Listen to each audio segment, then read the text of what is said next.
Hello students, मैं teacher are के सिंह आपका ओमेगा प्रो ऑनलाइन क्लासेस में स्वागत है। पिछले दिन हम लोग मिडिल टर्म जो है बाइनोमियल में मिडिल टर्म का क्वेश्चंस कुछ बनाए थे, कुछ और क्वेश्चंस कराना ज़रूरी है। तो चलिए मिडिल टर्म का हम लोग क्वेश्चंस और बनाते हैं, ठीक है। तो show that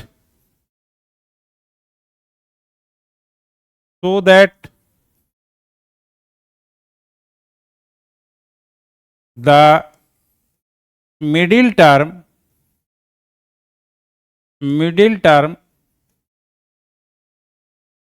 in the expansion of in the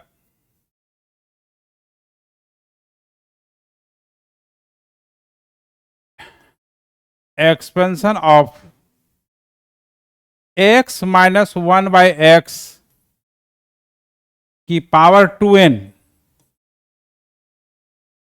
is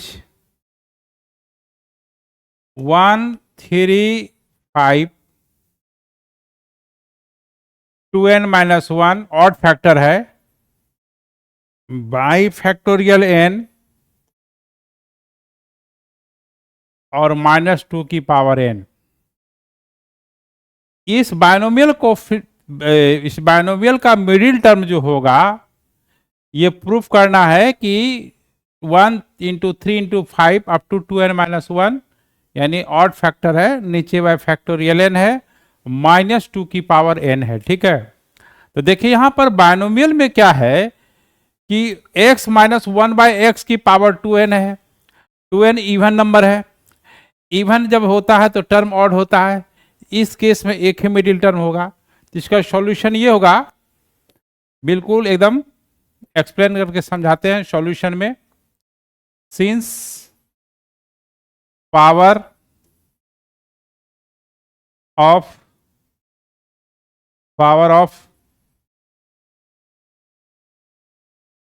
binomial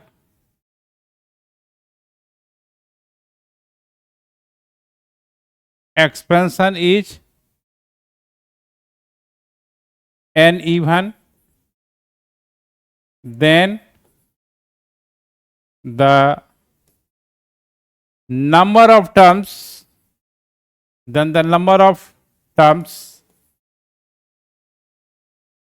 will be odd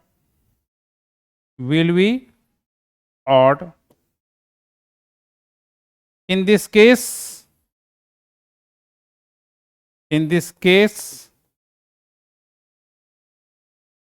there is only one middle term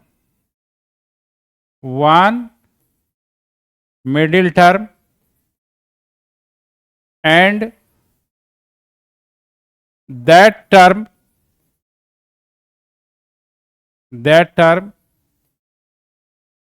will be, देखिए that middle term will be क्या बोले थे कि जब पावर इवन होता है तो 2 से डिवाइड कर देना है और एक जोड़ देना है। n अगर इवन है तो n by 2 plus 1 term middle term होगा। यहाँ तो बाइनोमियल का पावर 2n है तो क्या होगा, will be 2n by 2 plus 1 term that is n plus 1 term इसका मिडिल टर्म होगा, n plus 1 term middle term होगा। अब जो है n प्लस 1 टर्म निकालेंगे इसका, तो n प्लस n टर्म जो है, नाउ n प्लस 1 टर्म जो है 2n एक कम हो जाएगा, n प्लस 1 में एक माइनस करेंगे तो क्या n हो जाएगा, और x का जो पावर हो जाएगा ये दोनों को सब्सट्रैक्ट कर देंगे, 2n माइनस n हो जाएगा। और दूसरा जो टर्म है बाइनोमियल का -1 बाई एक्स है कि पावर n हो गया, ठीक है। तो अब जो है यहां पर क्या करना है कि फैक्टोरियल 2n, ये फैक्टोरियल n, ये फैक्टोरियल 2n माइनस n हो गया, और ये x की पावर n हो गया।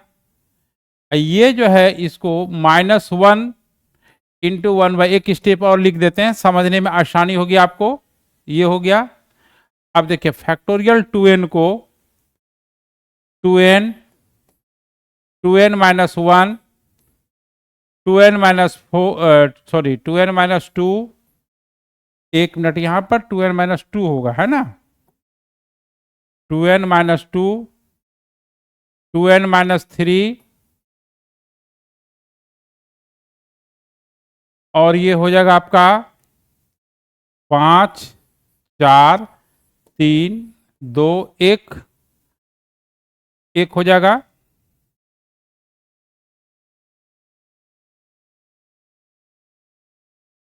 एक हो जाएगा। हाँ, उसके बाद x की पावर n हो जाएगी इंटू ये, और ये -1 का पावर n 1/x की पावर n, ये कैंसिल हो गया, ठीक है, x की पावर, ठीक है। अब देखिए बाई जो है आपका, by factorial n bye factorial, जो प्रूव दैट करना है उसमें डिनोमिनेटर एक ही फैक्टोरियल है, तो एक ही फैक्टोरियल, तो एक फैक्टोरियल कटना चाहिए। तो देखिए जिससे दो कॉमन आ सकता है वो कौन कौन है, देखिए दो जिससे कॉमन आएगा, ये है, ये है, फिर ये 2n माइनस 4 ये आएगा, फिर ये आएगा, ये आएगा। तो दो जिससे कॉमन आ सकता है उसको एक जगह ग्रुप करेंगे, कलेक्ट करेंगे।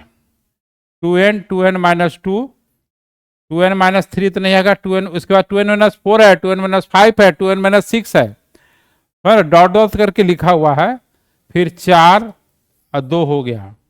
और जिससे दो कॉमन नहीं आ सकता है वो अब लिखेंगे 2n माइनस 1 2n माइनस 3 और ये 5 3 1 और ये -1 का पावर n हो गया। बाई हो गया factorial n bye factorial n, ठीक है। अब देखिए 20 है तो 20 19 18 17 15 1 तक जाएगा, तो 20 फैक्टर होगा। फैक्टोरियल 100 में 100 फैक्टर होगा, तो 50 जो है 100 है, 98 है, हाँ 96 है, फिर 94 है, इस तरह से 50 होगा, 50 आधा आधा बढ़ जाएगा।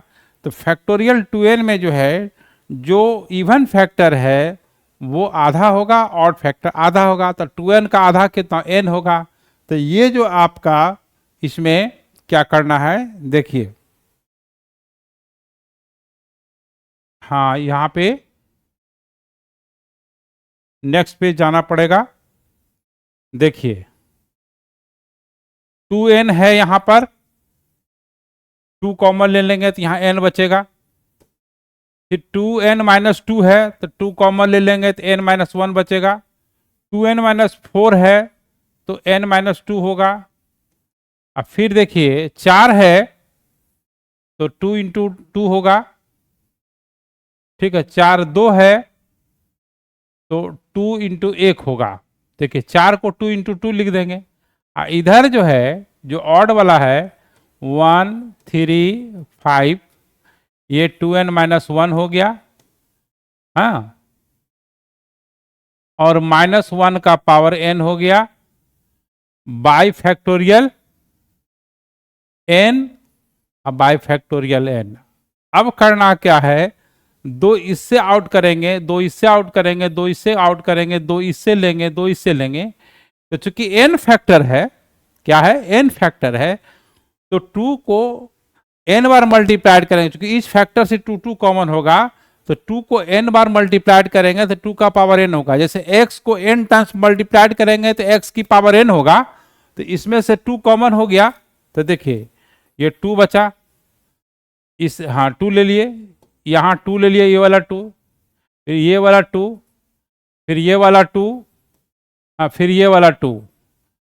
अब जो बचा देखिए 2 से इससे कॉमन ली, यहाँ क्या बचा, n minus 1 n minus 2, 2 common ले लिए, चूंकि ये 6 अगर देखिए इसके पहले अगर कंसीडर करते हैं तो 6 तो 2 इंटू 3 हो जाएगा, तो कहने लो वही 3 2 1 हो जाएगा, इंटू, हाँ, ये आपका 1 3 5 up to 2n-1 whole divided by factorial n और इंटू -1 का पावर n।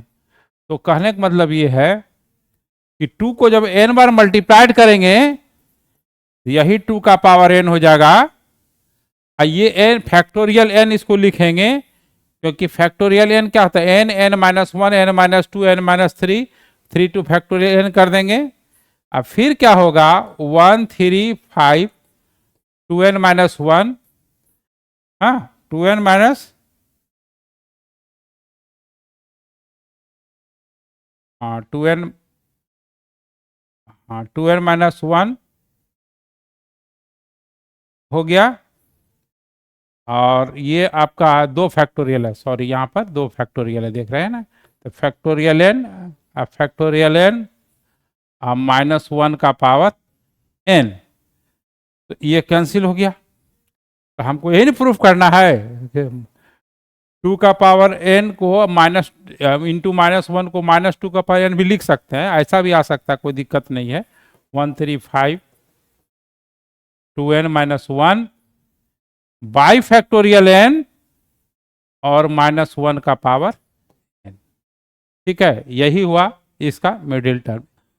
और 2 का पावर n, देखिए ऐसा है कि 2 का पावर n है और -1 का पावर n है, तो इसको आप -2 का पावर n भी लिख सकते हैं, उसको कोई दिक्कत नहीं है ना।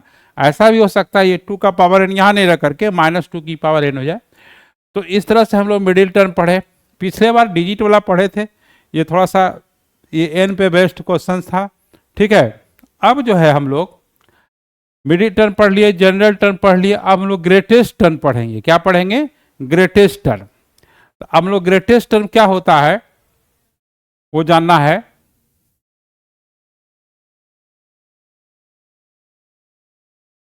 ग्रेटेस्ट टर्म, ग्रेटेस्ट टर्म, देखिए ग्रेटेस्ट टर्म क्या होता है, जब बाइनोमियल को एक्सपेंड करते हैं उसका वैल्यू a पे डिपेंड करता है, a प्लस एक्स की पावर n है, a पे डिपेंड करता है, x पे डिपेंड करता है, पावर पे डिपेंड करता है, ठीक है। तो न्यूमेरिकली जो सबसे बड़ा टर्म होगा, ध्यान दीजिएगा न्यूमेरिकली बोल रहे हैं, तो न्यूमेरिकली में क्या, जैसे -50 है, किसी का -30 है, तो -50 छोटा है -30 से, लेकिन न्यूमेरिकली बड़ा है -50, यानी उसमें केवल मोड देखा जाता है, एब्सोल्यूट वैल्यू लिया जाता है। तो न्यूमेरिकली जो सबसे बड़ा टर्म होगा वही ग्रेटेस्ट टर्म होता है। तो न्यूमेरिकली जो है, देखिए ग्रेटेस्ट टर्म किसको कहते हैं, न्यूमेरिकली ए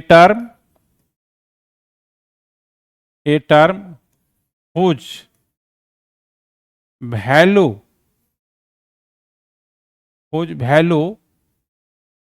इज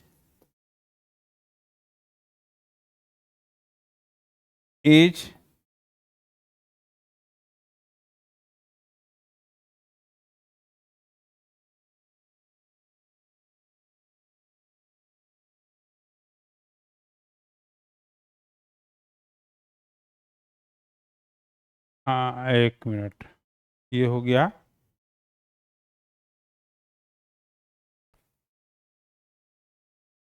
एक सेकंड, थोड़ा सा फिर से लिखते हैं, ये थोड़ा टेक्निकल प्रॉब्लम आ गई है। हाँ फिर से देखिए, ग्रेटेस्ट टर्म, ग्रेटेस्ट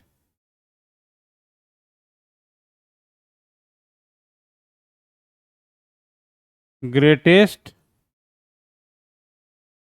टर्म लिखिएगा, those term of expansion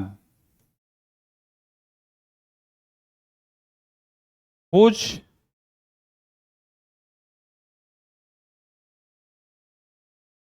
value is numerically maximum, numerically maximum is called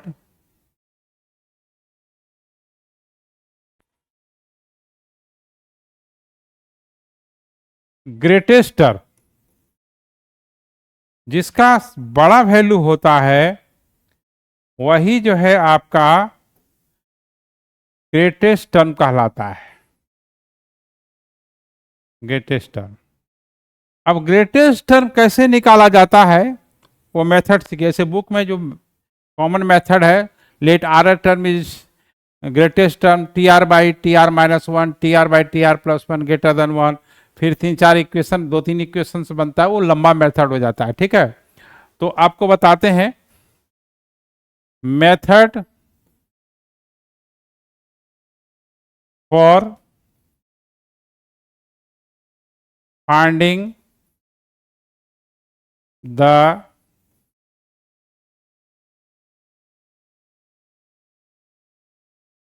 greatest term of a plus x to the power n और a minus x to the power n। ठीक है, देखिए a plus x का power n और a minus x की power n का greatest term दोनों का न्यूमेरिकली इक्वल होगा, भले साइन में डिफरेंसेस हो, है ना, किसी का +50 आ जाए, किसी का -50 है, तो न्यूमेरिकली इक्वल हुआ। तो चाहे a प्लस एक्स हो चाहे a माइनस एक्स की पावर n हो, निकालने का दोनों का तरीका एक ही है। तो देखिए कैसे है, स्टेप फर्स्ट, तो a प्लस एक्स की पावर n है, हाँ, तो उसको क्या कीजिएगा, सबसे पहले a कॉमन लीजिएगा, 1 प्लस एक्स बाई ए, ऐसे लिख देंगे। क्या लिख देंगे, ऐसे लिख देंगे। तो ये जो हो जाएगा a का power n 1 plus X by A का पावर n हो गया। या अगर a माइनस एक्स है, अगर binomial expansion a minus x की पावर n है, तो a 1 minus X by A की पावर n, तो a का power n 1 minus X by A का पावर n, ऐसे लिख लेना है सबसे पहले। स्टेप 1 में क्या करना है, 1 प्लस एक्स की पावर n के फॉर्म में लिखना है। ठीक है, अब देखिए यहां पर स्टेप 2, स्टेप 2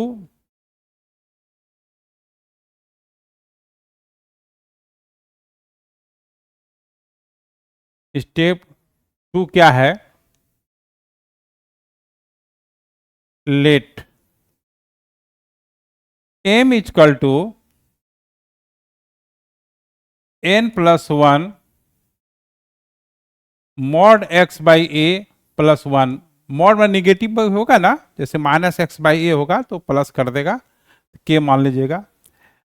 तो इसमें दो पॉसिबिलिटी है कि के कट उठ करके बिल्कुल इंटीजर आ जाए, 10, 20, 5, 7, 8, 9 जो भी, नेगेटिव तो आएगा नहीं, क्योंकि एन यहाँ पर पॉजिटिव इंटीजर है, ये भी आपका नंबर है पॉजिटिव, +1 है, नेगेटिव आएगा नहीं। मान लें कि जो भी, अगर यह बिल्कुल इंटीजर आ जाए, तो जैसे 5 आ गया, तो पांचवा और छठा दोनों टर्म ग्रेटेस्ट टर्म होगा। तो अब इसमें दो केस स्टडी होगा। Case first, if m is an integer, integer होगा, बिल्कुल कट जाएगा, m इज एन इंटीजर। ठीक है,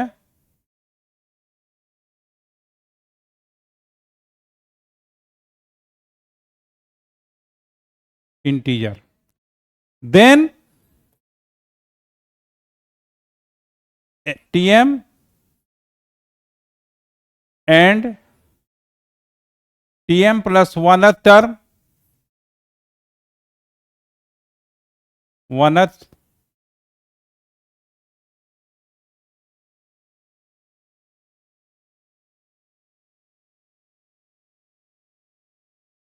टर्म आर ग्रेटेस्ट टर्म। दो टर्म ऐसा होगा जिसका वैल्यू ग्रेटेस्ट होगा। कब? जब का टूट करके पूरा जो है इंटीजर आ जाएगा तब। दूसरा है case 2, if m is not an integer, जब इंटीजर नहीं होगा,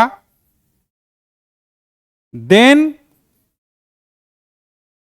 देखिए क्या है, ये ग्रेटेस्ट इंटीजर फंक्शन है, वन टर्म इज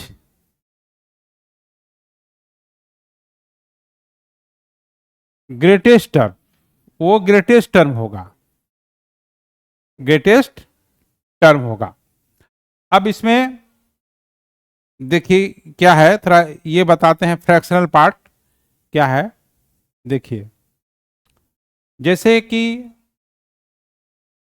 m का वैल्यू 7.2 आया, तो इसका ग्रेटेस्ट इंटीजर फंक्शन जो होता है, यहां पर देखिए, यहां 7.2, इससे जब भी निकलता है एक इंटीजर निकलता है, जस्ट लेस देन हो जाएगा 7, और तो 7 आया तो 7 + 1 8th term, that is 8th term, 8th term will be greatest term, greatest term हुआ। अब जैसे मान लो कि m = 9.7 आ गया, तो 9.7 से पहले कौन इंटीजर है? 9.7 से जस्ट इंटीजर 9 है, और 9 + 1, तो यहां पर आपका तो 9 + 1 यानी 10th टर्म जो है, 10th term will be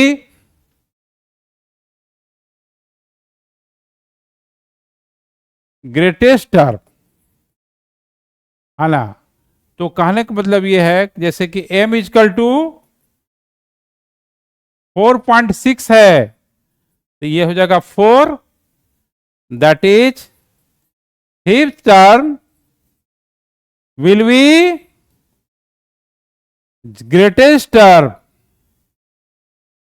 greatest term. तो कहने का मतलब है जब इंटीजर में नहीं आएगा, है ना, उसमें कुछ फ्रैक्शनल पार्ट भी मिला रहेगा, जैसे 15.4 है तो 15 जस्ट लेस, जस्ट इक्वल नहीं, जस्ट लेस, और उसमें एक जोड़ देना है, याद रखना एक जोड़ देना है, वो ग्रेटेस्ट टर्म हुआ। अब इसमें हम लोग क्वेश्चन लेते हैं, ठीक है। तो find the greatest term, find the greatest term of 2 + 3x, 2 + 3x का power 10 when x = 3/5, when x = 3/5, यानी इस का बाइनोमियल एक्सपेंस का सबसे बड़ा टर्म कौन सा होगा, और x की वैल्यू क्या दिया हुआ है 3/5 पर, है ना। तो देखिए सबसे पहले क्या बनाना है, लॉन्ग मेथड नहीं जाना है, ये बहुत लॉन्ग मेथड जाता है, आप कोई भी सॉल्यूशन देखिएगा तो वो बड़ा जाएगा, आपको शॉर्टकट बनाना है। तो क्या करना है, लेट m मान लीजिए क्या होगा n + 1, हाँ तो 1 मिनट, यहां पहले तो आपको क्या करना है, सबसे पहले तो देखिए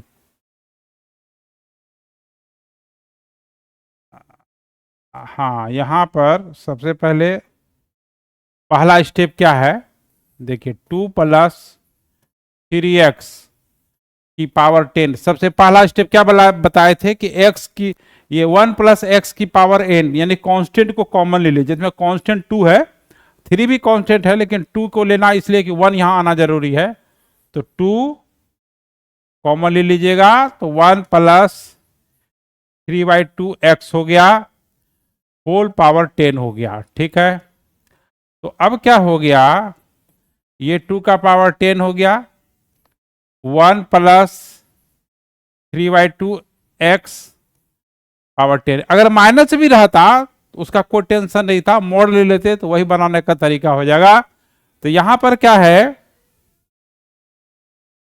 m equal to 1 plus n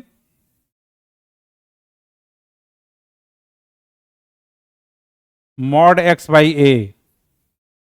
तो यहां पर 1